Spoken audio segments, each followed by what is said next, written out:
श्री रामकृष्ण भक्त मालिका पूर्णचंद्र घोष। जय ठाकुर, जय मां।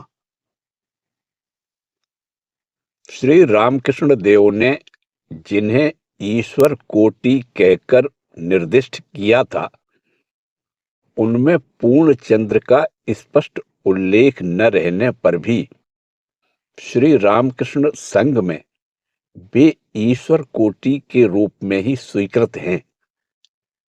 संघ के वरिष्ठ सन्यासी गण निम्नलिखित 6 लोगों की ईश्वर कोटि के रूप में गणना किया करते थे: स्वामी विवेकानंद, स्वामी ब्रह्मानंद, स्वामी प्रेमानंद, स्वामी योगानंद, स्वामी निरंजनानंद तथा श्रीयुत पूर्णचंद्र घोष। लीला प्रसंग तथा वचनामृत की विविध उक्तियां पूर्णचंद्र के इस उच्चाधिकार का समर्थन करती हैं। लीला प्रसंग में उल्लेख है, ठाकुर ने हम लोगों को बताया था, पूर्ण नारायण का अंश है, सत्गुणी आधार है।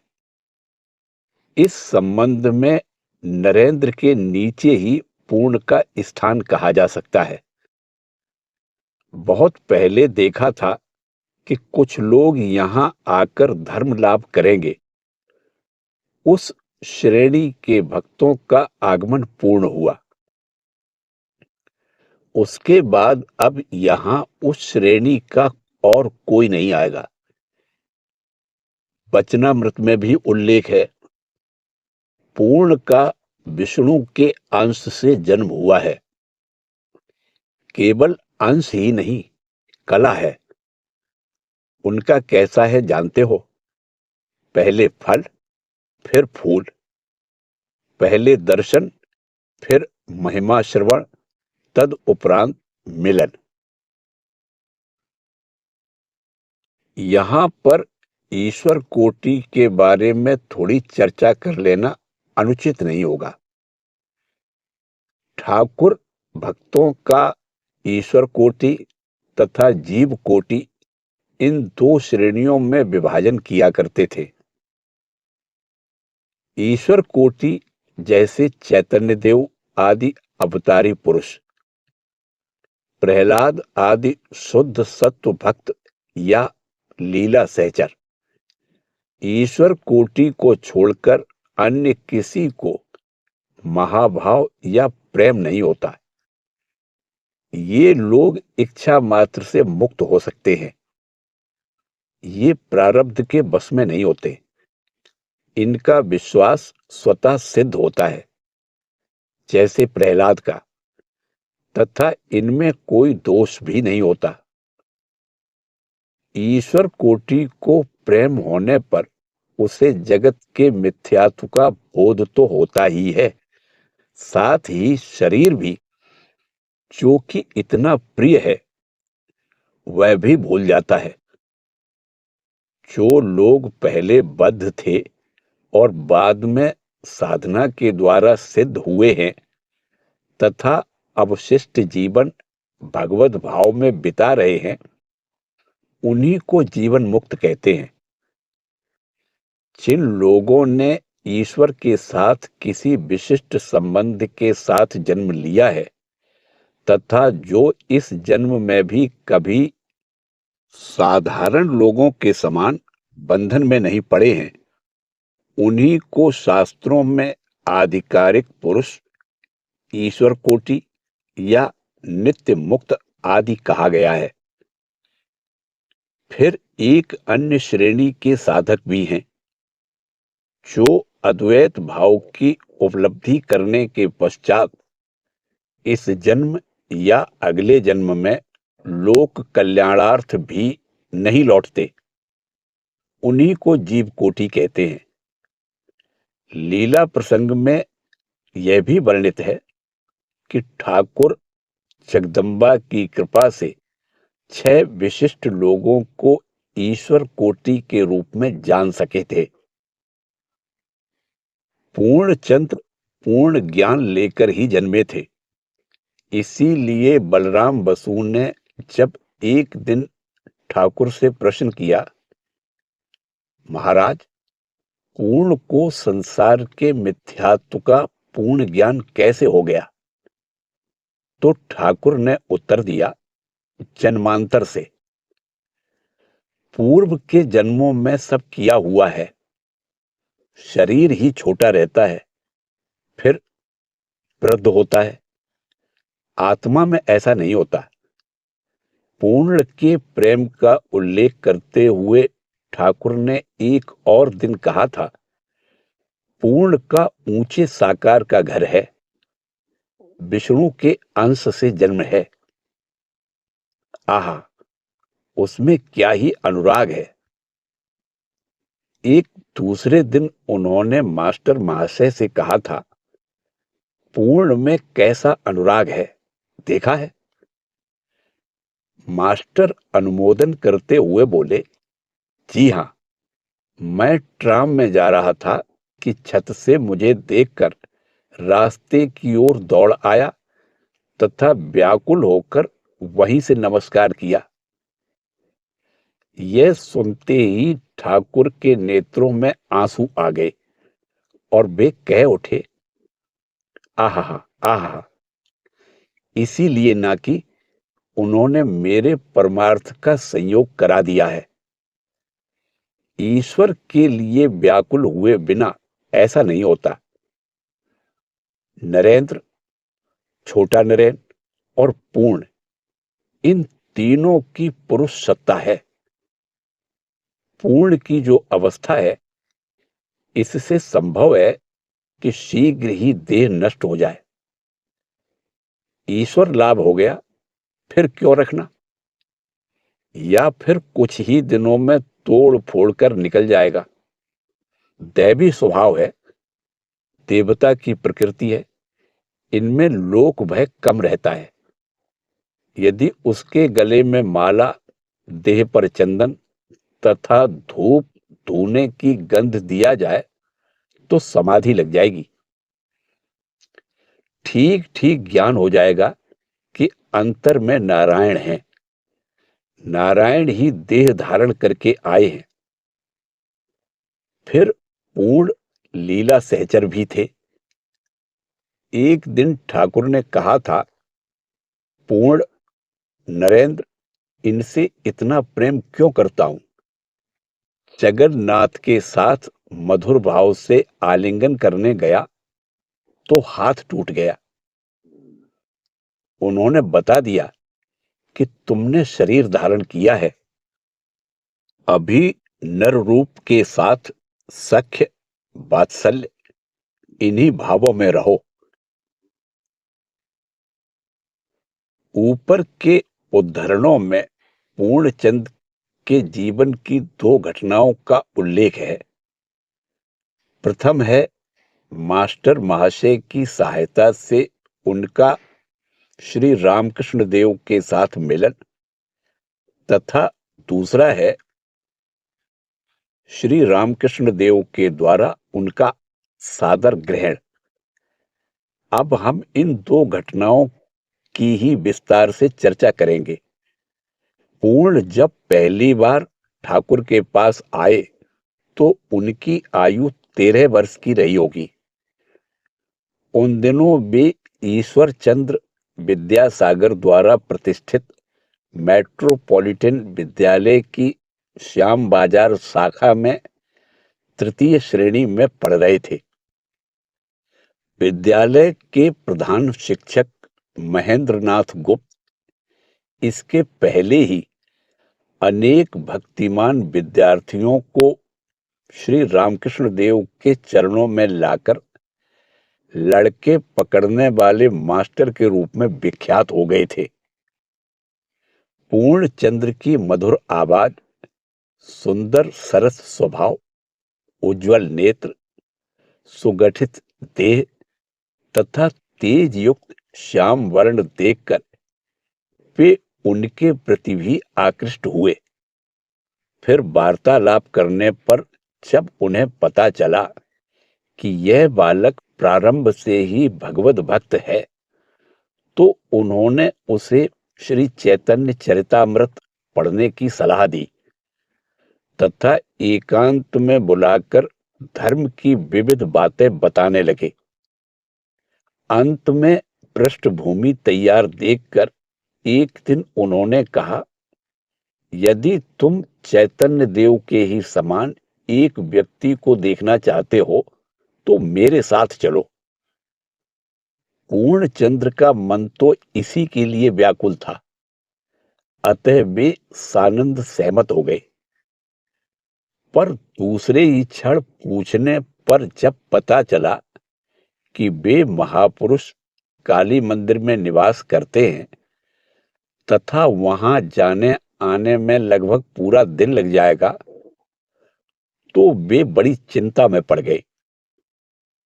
क्योंकि पूर्णचंद्र के पिता राय बहादुर दीनानाथ घोष भारत सरकार के राजस्व विभाग में उच्च पदाधिकारी थे तथा पारिवारिक सुव्यवस्था की ओर बहुत ध्यान रखते थे। अपने उच्च पद का गौरव भी उनमें कम नहीं था, क्योंकि सिमुलिया के प्रसिद्ध घोष वंश में जन्म लेने तथा राज्य सरकार से भी सम्मान प्राप्त करने के कारण वे उन दिनों कलकत्ते के प्रतिष्ठित नागरिकों में एक थे। ऐसे संभ्रांत पिता का पुत्र पूर्णचंद्र मनमाना व्यवहार करे, यह भला कैसे संभव था। पिता का यह मनोभाव विदित होने के कारण ही पूर्ण चिंतित हो उठे। बाद में उन्हें स्मरण हो आया कि दक्षिणेश्वर में उनके एक संबंधी निवास करते हैं, जिनके सहारे वहां जाना संभव है। इस भारी कठिनाई से बच निकलने का रास्ता सूझ जाने पर फाल्गुन महीने के किसी शुभ दिन वे मास्टर महाशय के साथ गाड़ी में बैठकर श्री रामकृष्ण देव के पास पहुंचे। दक्षिणेश्वर के विशाल मंदिर को देखकर पूर्ण मुग्ध हुए। दिव्य पुरुष के दर्शन पाकर स्वयं को कृतार्थ मानते हुए पूर्णचंद्र ने भक्तिभाव से विभोर होकर उनके चरणों में साष्टांग प्रणाम किया। जगदम्बा ने इस उच्च श्रेणी के भक्त के आगमन की बात से श्री रामकृष्ण देव को पहले से ही अवगत करा दिया था। अतः अब उन्होंने पूर्ण को स्नेह पूर्वक अपने पास बैठा लिया तथा फल और मिठाई खाने को दी।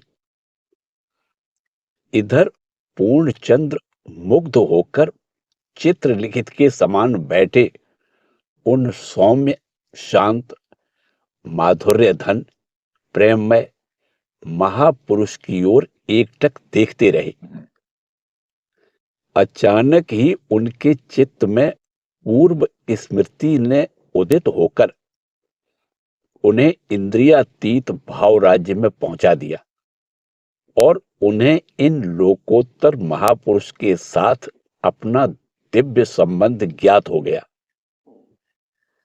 दत्तचित्त होकर इस प्रकार देखते हुए वे एक अलौकिक आनंद में विभोर हो उठे तथा उनके दोनों नेत्रों से प्रेमाश्रु बह चले। थोड़ी देर तक तो मास्टर महाशय इस अलौकिक लीला को विस्मय पूर्वक देखते रहे। फिर उन्होंने पूर्ण को बताया कि घर लौटने का समय हो गया है। नींद से उठे हुए के समान पूर्ण जब लौटने को खड़े हुए तो ठाकुर ने उनकी ठोड़ी पकड़कर स्नेह भीने स्वर में कहा, तुझे जब भी सुविधा हो यहां चले आना, गाड़ी का किराया यहां से ले लेना। किसी प्रकार अपने आप को संभालते हुए अनिच्छा पूर्वक पूर्ण गाड़ी पर चढ़े और यथा समय वापस घर को पहुंचे। पिता को पता ही नहीं चला कि पुत्र के जीवन में नव प्रभात का उदय हो चुका है। अब पूर्णचंद्र कभी मास्टर महाशय के साथ तो कभी अकेले ही दक्षिणेश्वर आने लगे। प्रथम परिचय के बाद से पूर्ण का मन ठाकुर को देखने के लिए अत्यंत व्याकुल हो उठता। घर के नियंत्रण, डांट फटकार आदि का भय अचानक लुप्त हो जाता। सहपाठियों का संग विष तुल्य लगता और निर्जन में जाकर अविराम भगवान नाम जप करने की इच्छा होती। उधर ठाकुर भी उसी प्रकार पूर्ण को देखने के लिए व्याकुल रहा करते। सुयोग मिलने पर विविध खाद्य पदार्थ छिपाकर उनके पास भेज देते। बीच बीच में उनके लिए आंसुओं की धारा बहाते। उनके ऐसे व्यवहार पर किसी के विस्मित होकर पूछने पर वे कहते, पूर्ण के ऊपर मेरे इस आकर्षण को देखकर ही तुम लोग अवाक हो रहे हो। नरेंद्र के लिए प्रारंभ में मैं जैसा व्याकुल होता था और छटपटाया करता था, उसे देखने पर तुम लोग न जाने क्या करते, या फिर कहते, पूर्ण को एक बार देखने मात्र से ही व्याकुलता थोड़ी कम हो जाएगी। कितना होशियार है, मेरे प्रति बहुत आकर्षण है। पूर्ण कहता है, मेरा भी मन आपको देखने के लिए कैसा कैसा होता है। एक दिन जब पूर्णचंद्र दक्षिणेश्वर में आए तो ठाकुर उन्हें नौबत खाने में माता जी के पास ले गए और कहा कि पूर्ण को माला तथा चंदन से भूषित करके भोजन कराया जाए। माता जी ने वैसा ही किया। पूर्ण ने उस घटना का वर्णन इस प्रकार किया था, मुझे नौबत खाने में ले जाकर ठाकुर एक महिला से बोले, यह पूर्ण है, इसी को खिलाने की बात थी। उस महिला ने ठीक मां के समान मुझे निकट बुलाया तथा आसन बिछाकर बैठाया। फिर वे मुझे भोजन कराने लगी। ठाकुर कभी बाहर जाते हैं तो फिर शीघ्रता से भीतर आकर उनसे कहते हैं, अजी यह सब्जी थोड़ी और दो। फिर आते हैं और पुनः लौटकर भावावस्था में खड़े जाने क्या देखते हैं। मेरा भोजन हो जाने पर उन्होंने मेरा हाथ मुंह धुलाने के लिए पानी डालने को कहा। फिर बड़े जोर से कहा, अजी 16 आने देना। उस महिला ने मेरे हाथ में 1 रुपया थमा दिया। उस समय मैंने सोचा था, ये महिला संभवतः ठाकुर की कोई भक्त है। बाद में जब मैं माता जी को प्रणाम करने गया तो देखा कि ये तो हमारी वही मां है। पूर्ण के न कहने पर भी हम ठाकुर के उपरोक्त वाक्य के आधार पर अनुमान कर सकते हैं कि पूर्ण उस दिन माला चंदन आदि से विभूषित होकर भावमग्न हुए होंगे। एक और अवसर पर ठाकुर ने पूर्ण के बारे में अपने एक अलौकिक दर्शन का उल्लेख किया था। इतनी देर से भावावस्था में क्या देख रहा था जानते हो? शिहड़ को जाने का 3-4 कोस लंबा मैदानी रास्ता है। उस मैदान में मैं अकेला ही था। उस बट वृक्ष के नीचे जैसा एक 15-16 साल का बालक परमहंस दिखाई दिया, वैसा ही पुनः दिख पड़ा। चारों ओर आनंद का कोहरा फैला हुआ था। उसी के अंदर से एक 13-14 वर्ष का बालक निकल आया। उसका केवल मुख ही दिखाई दे रहा था।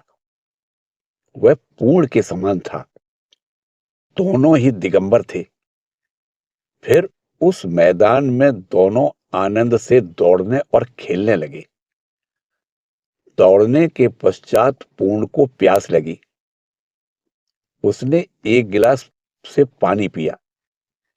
फिर मुझे भी देने को आया।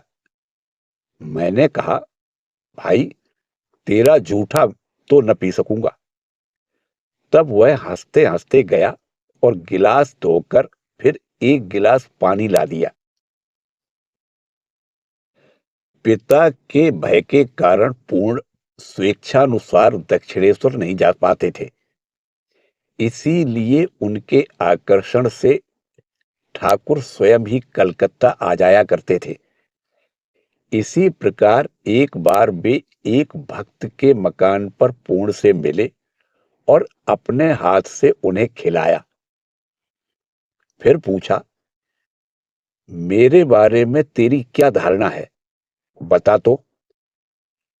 अपूर्व भाव से पूर्ण का हृदय विभोर उठा और वे भक्ति गदगद कंठ से बोल उठे, आप भगवान हैं, साक्षात ईश्वर हैं। यह सोचकर अबाक रह जाना पड़ता है कि प्रथम परिचय के कुछ समय बाद ही पूर्ण ठाकुर को सर्वोच्च आध्यात्मिक आदर्श के रूप में कैसे ग्रहण कर सके। दक्षिणेश्वर लौटकर ठाकुर ने स्वयं ही इस प्रश्न का उत्तर दिया। अच्छा, पूर्ण तो अभी बच्चा है, बुद्धि भी परिपक्व नहीं हुई है। बताओ तो, यह बात वह भला कैसे समझ गया। अवश्य ही यह पूर्व जन्म का संस्कार है।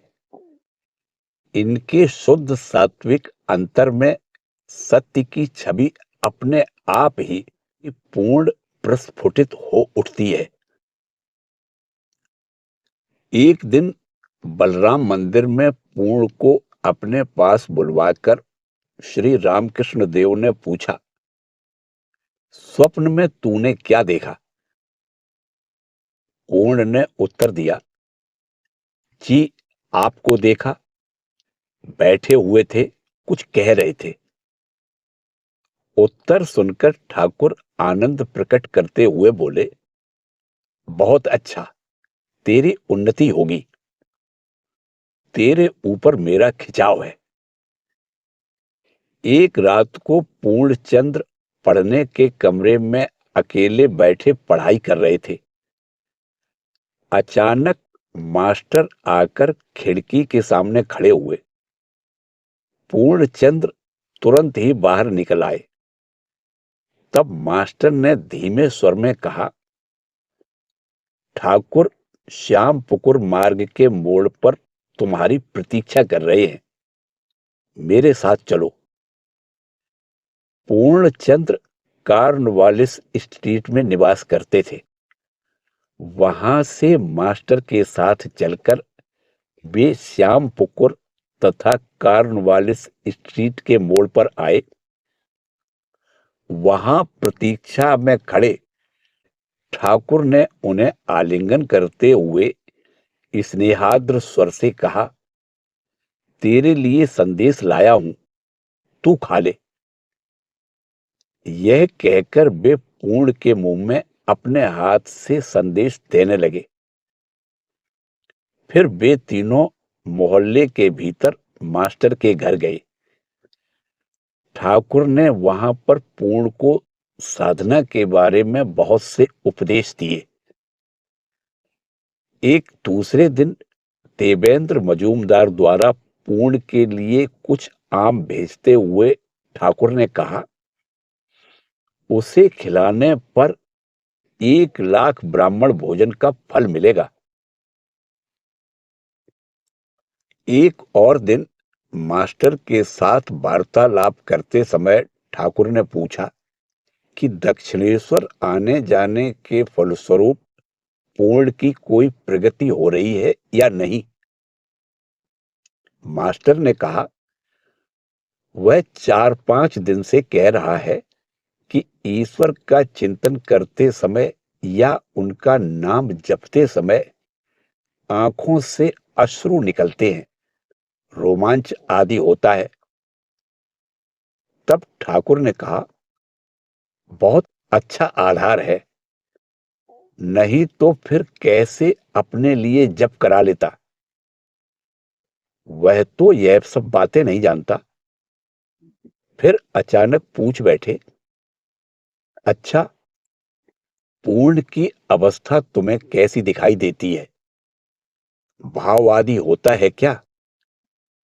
मास्टर ने जब उन्हें बताया कि बाहर से तो उन्हें वैसे कोई लक्षण नहीं दिखे, तो ठाकुर बोले, उसका भाव तो बाहर नहीं होगा, उसकी श्रेणी अलग है।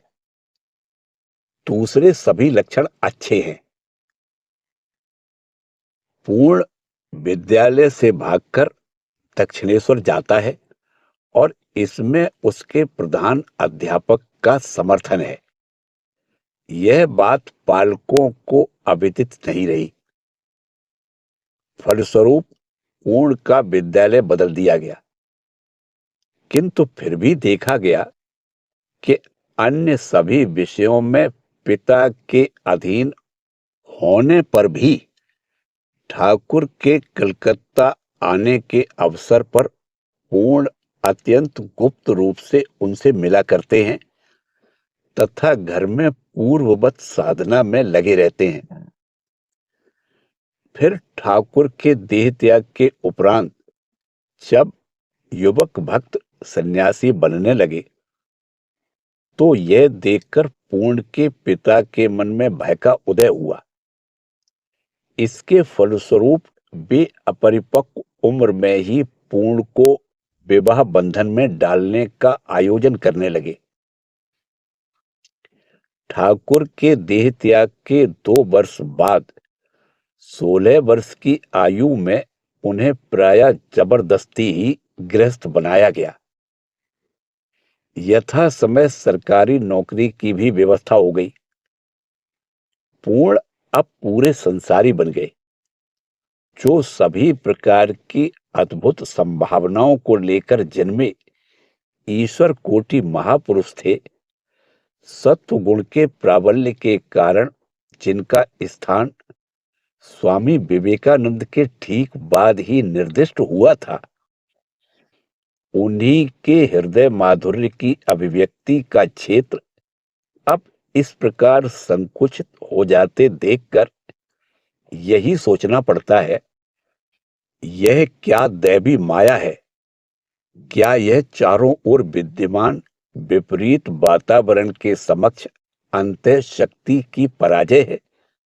या फिर ऐसा मान लिया जाए कि भगवत लीला के सभी अंश मानव बुद्धि के पूर्णतया परे हैं? शास्त्रों के अनुशीलन से पता चलता है कि जब अवतार गण युग धर्म के स्थापनार्थ इस धराधाम पर पधारते हैं, तो 2 श्रेणी के नित्य सिद्ध भक्त उनका अनुसरण करते हैं। प्रथम श्रेणी के भक्त उनके युग धर्म के प्रचार का व्रत ग्रहण करते हैं और दूसरी श्रेणी के भक्त केवल लीला का आस्वादन करते हैं अथवा लीला विलास में सहायक होते हैं। बाउलों के समान वे अपने आप में नाच गाकर चले जाते हैं। पूर्ण क्या इस द्वितीय श्रेणी के अंतर्गत आते हैं?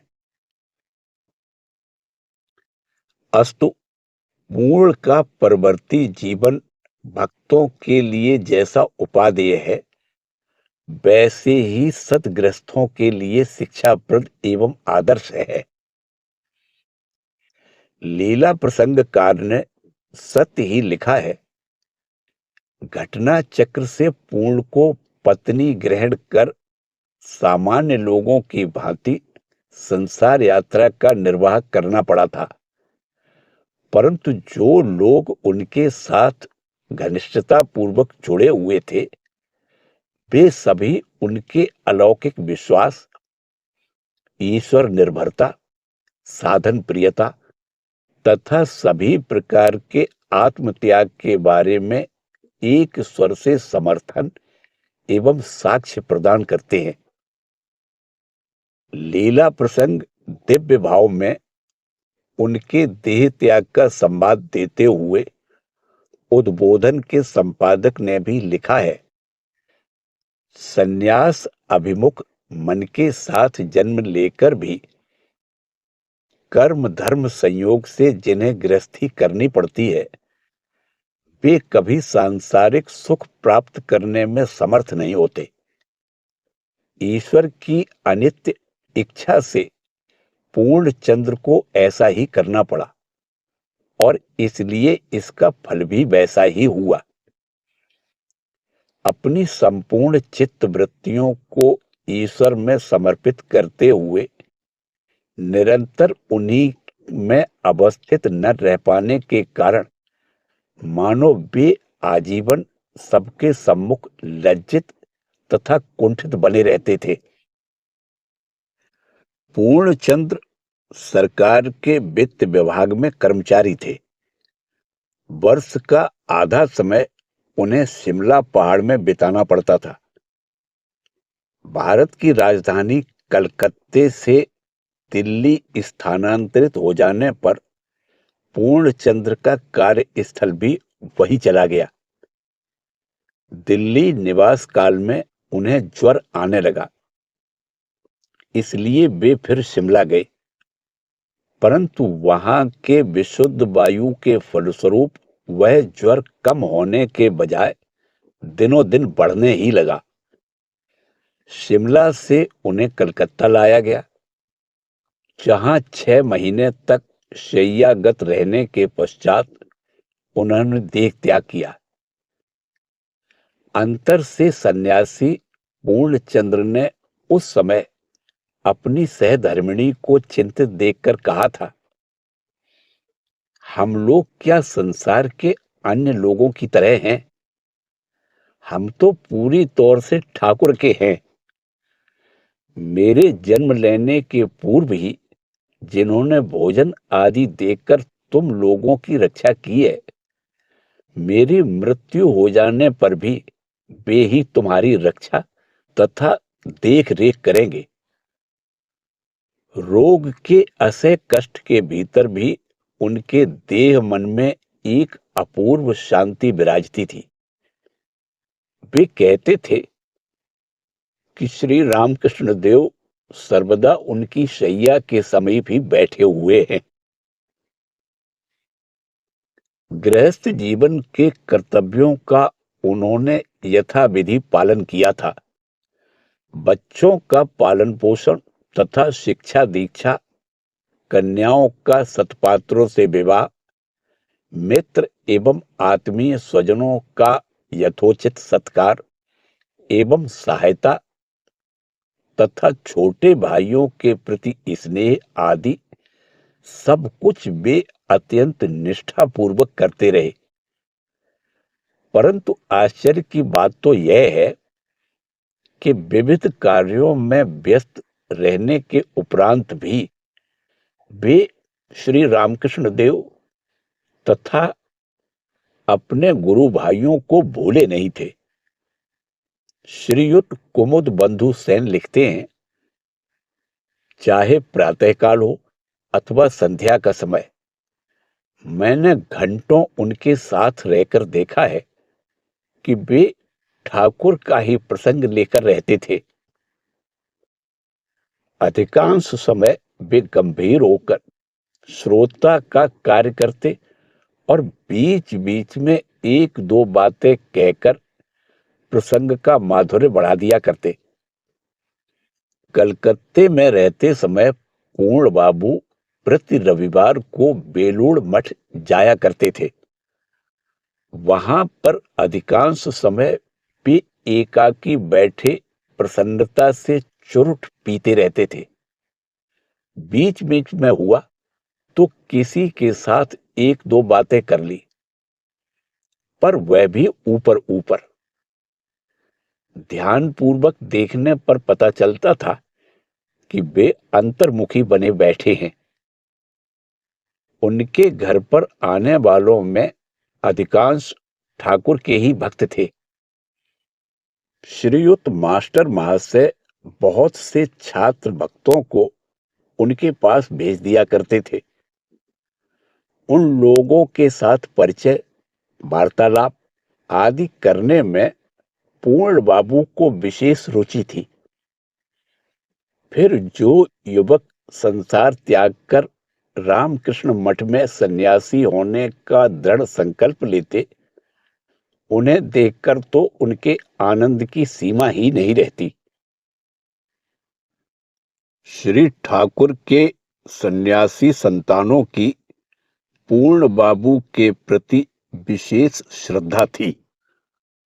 नवागतों के साथ उनका परिचय कराते समय पहले की बातों का स्मरण करते हुए वे लोग भाव विभोर हो जाते थे। स्वामी जी की अमेरिका विजय पर जब संपूर्ण देश उल्लास में मग्न था, उन दिनों पूर्ण बाबू प्रतिदिन अपराह्न में बलराम मंदिर आकर स्वामी ब्रह्मानंद आदि को समाचार पत्रों की खबर अत्यंत आग्रह पूर्वक सुनाया करते थे। वे लोग भी उन्हें स्वामी जी के पत्र आदि पढ़कर सुनाते थे। इस विषय में पूर्ण बाबू कुछ कह रहे हैं, उसी समय यदि कोई अधीर होकर अपनी बात सुनाने लगता तो तुरंत ही महाराज आदि उसे रोककर कहते, पूर्ण जब कुछ कहेगा तो तुम लोग चुप रहकर सुनना। 1897 ईस्वी में स्वामी जी के कलकत्ता लौटने पर जब उन्हें शोभा यात्रा के साथ ले जाया जा रहा था, तो उन्होंने कॉर्नवालिस स्ट्रीट पर अवस्थित पूर्ण बाबू के मकान के सामने गाड़ी खड़ी करा दी और स्वामी त्रिगुणातीतानंद को उन्हें बुलाने भेजा।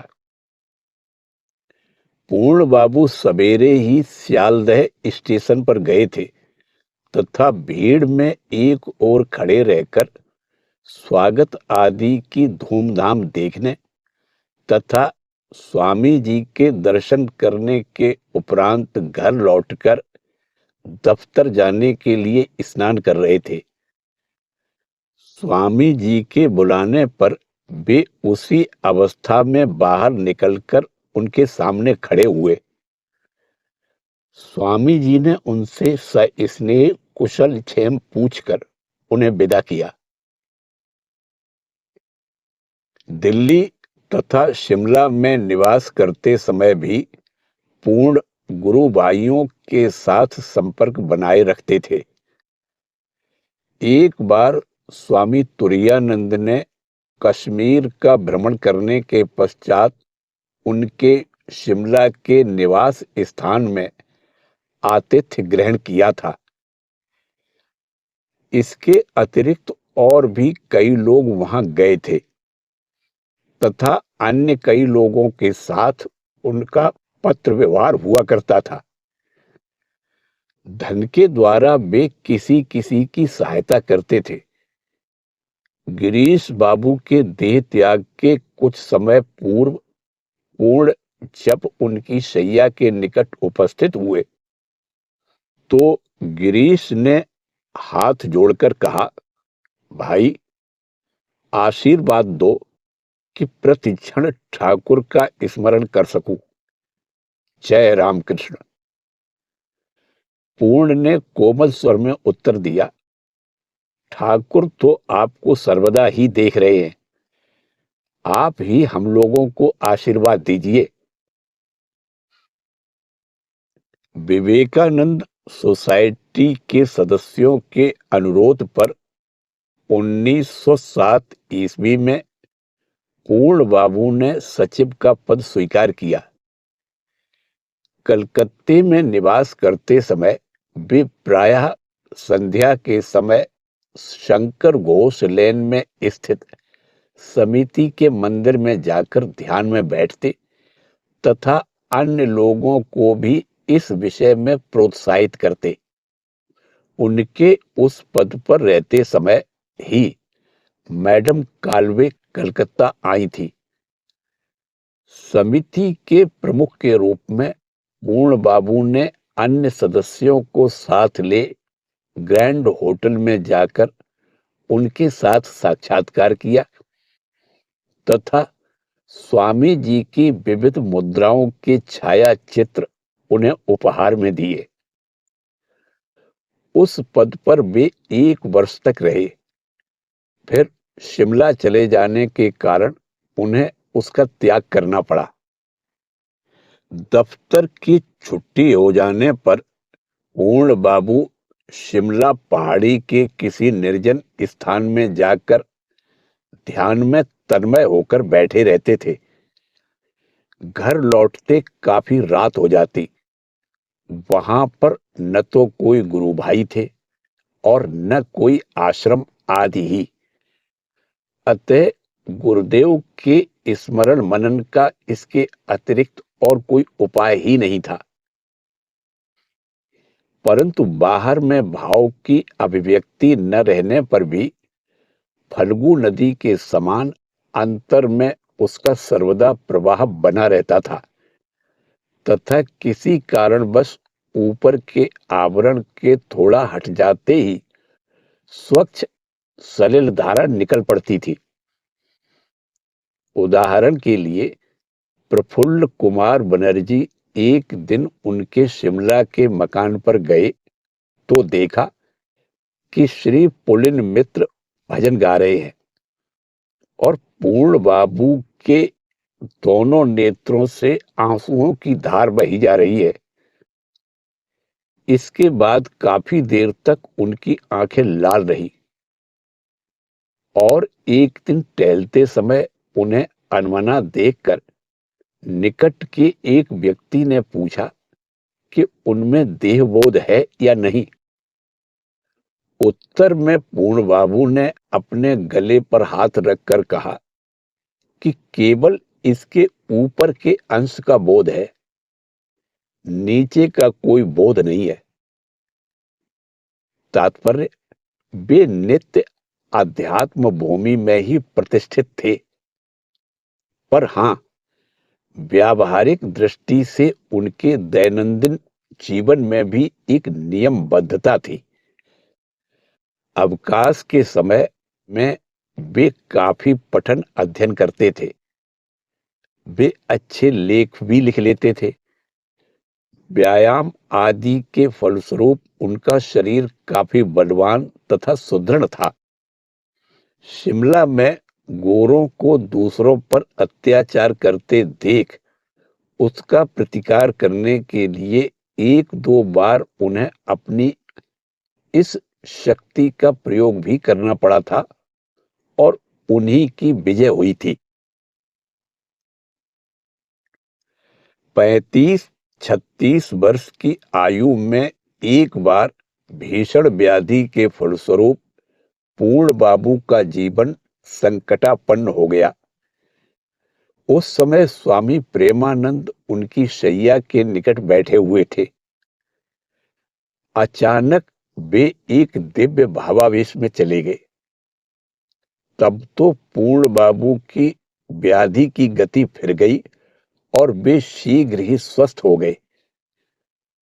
बाद में प्रेमानंद जी ने कहा था, बाल बच्चे बहुत छोटे हैं, इसीलिए ठाकुर ने उनकी आयु बढ़ा दी।